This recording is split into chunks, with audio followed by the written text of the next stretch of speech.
বৃষ্টির দিনে খিচুড়ি না হলে ভালোই লাগে না। তো ভিউয়ার্স, আজকে আমি খিচুড়ি রেসিপি শেয়ার করব ইনশাল্লাহ। আশা করছি আপনাদের কাছে অনেক ভালো লাগবে। তো আমি আয়শা's কুকিং শোতে সবাইকে স্বাগতম জানিয়ে রান্না শুরু করছি।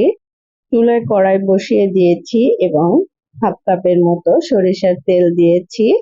তারপরে হাফ কাপের মতো পেঁয়াজ কুচি দিয়েছি।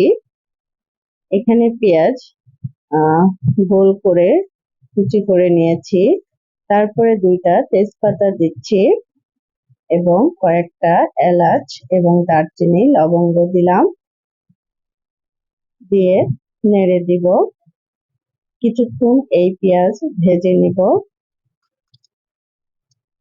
কিছুক্ষণ ভাজার পরে আমি 1 চা চামচ হলুদ গুঁড়া দিলাম।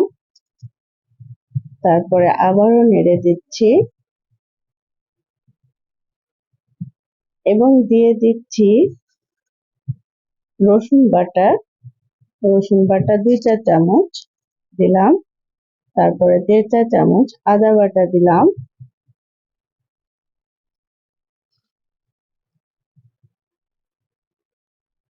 তারপরে ভালোভাবে নেড়ে দিচ্ছি এবং অল্প একটু পানি দিয়ে দিলাম যাতে মশলা না পুড়ে যায়। 2 চা চামচ আরো হাফ চা চামচ মরিচের গুঁড়া দিলাম। আপনারা আপনাদের মতো ঝাল দিবেন। তারপরে 2 চা চামচ ধনিয়া গুঁড়া দিলাম। ধনিয়া গুঁড়া দেওয়ার পরে আমি এই মশলা ভালোভাবে কষিয়ে নিব। কষিয়ে নেওয়া হয়ে গেছে। এবার আমি মুরগির মাংস দিয়ে দিলাম। এখানে মুরগির মাংস ছোট ছোট করে কেটে নিয়েছি। আপনারা বড় পিস করেও দিতে পারেন, আপনাদের ইচ্ছে মতো দিবেন। তো আমি মুরগির মাংস ভালোভাবে কষিয়ে নিব। তারপরে দিয়ে দিচ্ছি জিরা গুঁড়া 1 চা চামচ এবং স্বাদ মতো লবণ দিয়ে দিচ্ছি। স্বাদ মতো লবণ দেওয়ার পরে এই চিকেন আমি ভালোভাবে কষিয়ে নিব এবং ঢেকে কয়েক মিনিট রান্না করে নিব। তো কয়েক মিনিট রান্না করেছি, তারপরে নাড়া দিচ্ছি। যেহেতু মাংস ছোট ছোট করে কাটা, সে বেশিক্ষণ লাগবে না। মাংস কষানো হয়ে গেছে।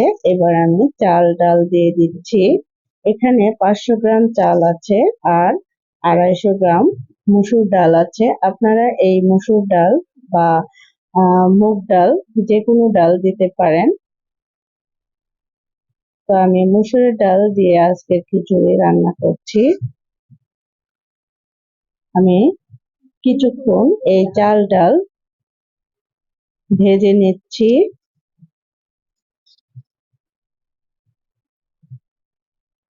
কিছুক্ষণ ভেজে নেওয়ার পরে আমি সবজিগুলো অ্যাড করব। দিয়ে দিচ্ছি মটরশুঁটি আর দিয়ে দিচ্ছি গাজর কুচি। এখানে আপনারা যে কোনো সবজি অ্যাড করতে পারেন। তারপরে দিয়ে দিচ্ছি চাল কুমড়া কুচি এবং দিয়ে দিচ্ছি রুশি কুচি।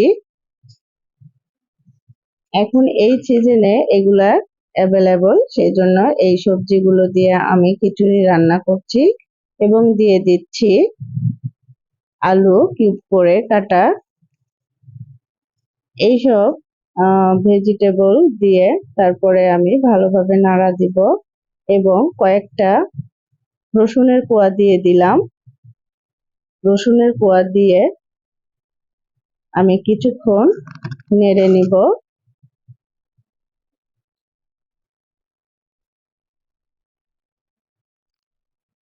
এ পর্যায়ে আমার চুলার হিটটা একদম মিডিয়ামে আছে। তো আমি কিছুক্ষণ ভাজার পরে পানি দিয়ে দিচ্ছি। এখানে এই পানি নর্মাল পানি, আমি কোনো গরম পানি ইউজ করি নাই। নর্মাল পানি দিচ্ছি। আপনারা আপনাদের আন্দাজ মতো পানি দিয়ে নেবেন। তো আমার আন্দাজ মতো আমি পানি দিয়ে নিলাম।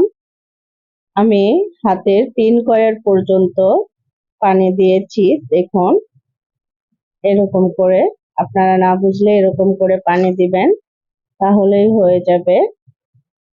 বা কাঠিতে এরকম করে দাগ নিয়ে তারপরে খুন্তিটা পানির ভিতর ধরলে আপনাদের মাপ হয়ে যাবে। তো আমি ঢেকে কয়েক মিনিট রান্না করে নিব এই খিচুড়ি। কয়েক মিনিট পরে ফিরে আসলাম, তারপরে দিয়ে দিচ্ছি কাঁচামরিচ। 7-8টা কাঁচামরিচ ফালি করে দিয়েছি এবং ঘি দিয়ে দিচ্ছি। এখানে 1.5 টেবিল চামচ পরিমাণ আমি ঘি দিয়েছি, আপনারা আপনাদের মতো করে দিবেন। তারপরে দিয়ে দিচ্ছি ধনিয়া পাতা কুচি।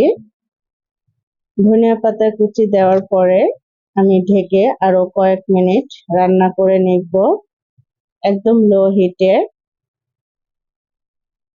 তো ভিউয়ার্স, দেখুন আমার খিচুড়ি হয়ে গেছে। এবার নামানোর আগ দিয়ে আবারও ধনিয়া পাতা কুচি দিয়ে দিলাম, দিয়ে নামিয়ে নিচ্ছি। এবার আমি পরিবেশন করে দেখিয়ে দিচ্ছি খিচুড়ি কেমন হয়েছে। তো আমি প্লেটে সার্ভ করছি। বৃষ্টির দিনে এরকম খিচুড়ি হলে আর কিছুই লাগে না। আপনারা ঝটপট এই খিচুড়ি রান্না করতে পারবেন। বিশেষ করে যারা ব্যাচেলার ভাই, তারা ঝটপট এই খিচুড়ি রান্না করতে পারবেন। তো ভিউয়ার্স, আজকের মতো এখানে শেষ করছি। দেখা হবে নেক্সট ভিডিওতে। আপনারা ভালো থাকবেন, সুস্থ থাকবেন। আসসালামু আলাইকুম, আল্লাহ হাফেজ।